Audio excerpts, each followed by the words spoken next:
Our next series of readings will be performed by the students of Francis Scott Key High School. We'll be starting with Deborah Aloma singing a ritual poem, All Is Well. All was well, all was happy, a small village, a small pack that held trust and freedom. The evenings of laughter, of childish play, no longer held true. The mornings of fire and warmth and breeze that carried the smell of familial bonds through the people, through the hearts, no longer held true. The nights of quiet and echoes of crickets, of the dark that would lull the busiest of minds to sleep, no longer held true. Now was evenings of whippings, mornings of field work, and nights of fitfulness that swayed erratically through the souls, through the tortured souls. All was broken. With the pleas of anguish, with the pleas of despair, the screams rang through. Battle after battle strengthened the hearts, the minds, the souls.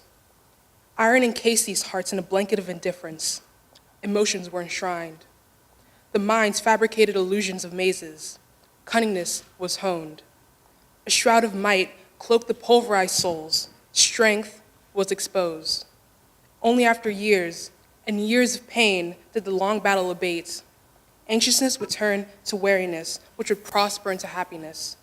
And once again, all was well. Next, we have Cindy Shibaere performing Still I Rise by Maya Angelou.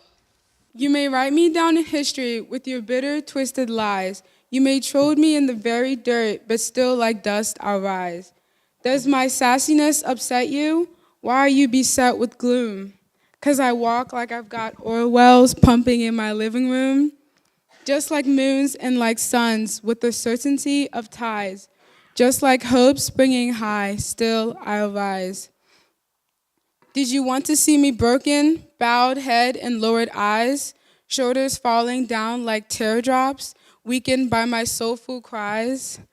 Does my haughtiness offend you? Don't you take it awful hard, 'cause I laugh like I've got gold mines digging in my own backyard.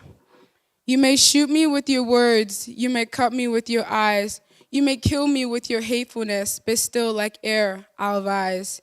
Does my sexiness upset you? Does it come as a surprise that I dance like I've got diamonds at the meeting of my thighs? Out of the huts of history's shame, I rise. Up from a past that's rooted in pain, I rise. I'm a black ocean leaping and wide, welling and swelling, I bear in the tide. Leaving behind nights of terror and fear, I rise. Into a daybreak that's wondrously clear, I rise.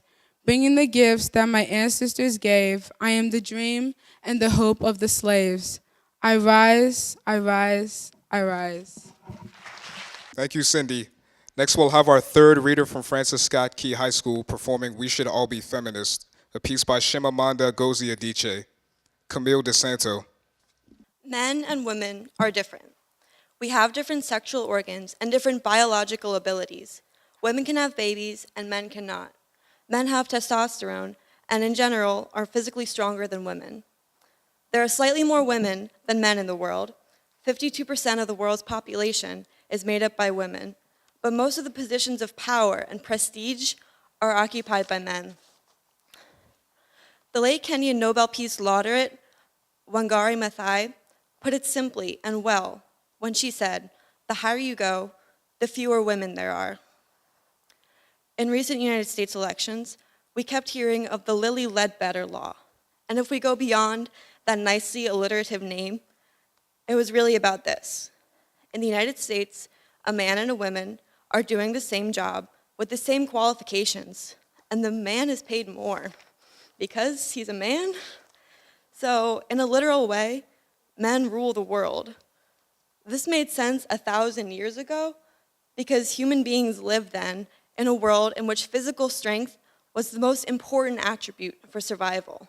The physically stronger person was more likely to lead, and men in general are physically stronger. There are, of course, many exceptions. Today we live in a vastly different world. The person more qualified to lead is not the physically stronger person.